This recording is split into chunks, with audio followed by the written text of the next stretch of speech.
大家好，我是小天。湖南这边天气热了才没2天啊，然后修空调的业务就明显往上升了。今天有个老板打电话说他们家的空调他是从惠州那边刚回家，他家这台空调已经有8年多了啊。然后就是说开机不制冷，我们确实在这个地方感受不到什么冷风啊，因为现在天比较黑了。今天已经加了好几台氟利昂了啊。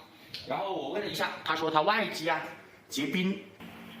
现在我们到外面来啊，它的风扇已经转了啊，在这里明显感觉到有热风，然后它的压缩机也工作了，因为这个管子小管已经开始湿润了，就是说这一根管子明显已经湿润了啊。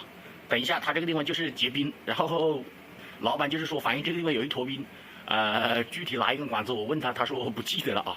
其实像这种情况一般都是小管有冰啊，我爬上去给大家讲解一下。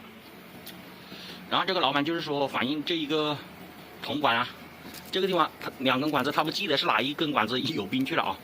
那一般推测少氟的话，就是这一根管子有冰啊。这根管子明显湿润的多了，它凉很多，知道吧？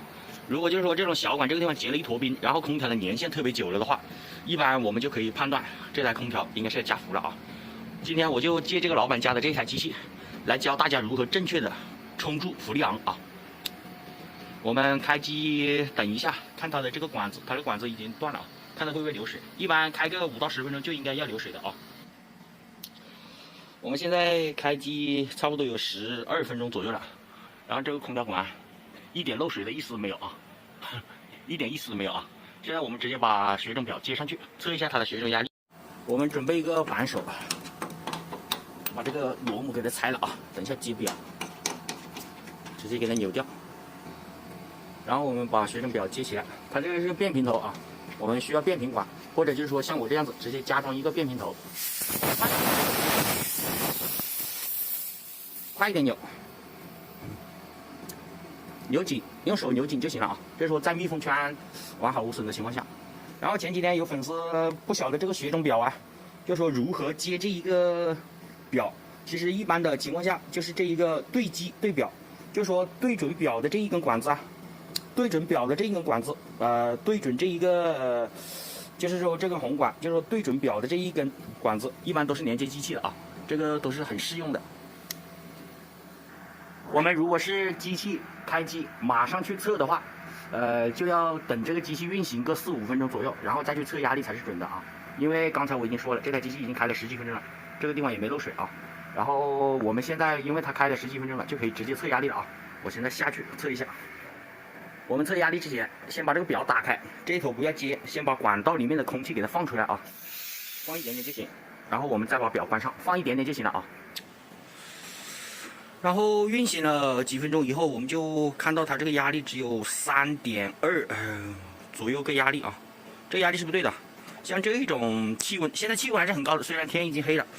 但是说像这种压力也是不够的，一般应该要像这种空调，这气温低一点的话，应该最少也要有8个压力左右啊。一般天气热的话，应该是8个压到9个压左右啊。它这里3个多压这是绝对不够的。我们现在就准备给它加氟利昂。我们将血种表的另一头接上去，用手扭紧就行啊。像410的血种，我们去加的时候，410的血种实际上是2种血种合在一起的。去加的话，我们一定要给它倒过来，因为我这个是没有那个虹吸管的。我们就把这个罐子给它倒过来啊，然后我们再直接把这个表给它扭开就行了啊。我们开表的时候，它这个表针会爆，这是正常的啊。然后我们一般等个1、20秒，就把这个表给它关一下，看一下压力到了没有。一般我们只要加到像现在晚上加到8个压就够了啊。然后我们反复的，就是说打开关这一个血种表，然后就加到8点多、9点多了，8个压到9个压都差不多的啊，多加了一点也无所谓吧，算了。好了，这台空调加氟利昂就是这样加的，等一下我们看它这个水管会不会漏水就知道了。然后又开了，等了5、6分钟的样子，然后这个管子就开始漏水了，看到没有？这种水量拼命的往下面滴啊。像这种小1.5P 的空调有这种效果已经很不错了啊，这地面都湿了。好了，这台空调加氟就是这样完成的。大家如果还有什么家电不懂的，可以在评论区留言，我看到都会第一时间回复的。感谢观看，再见。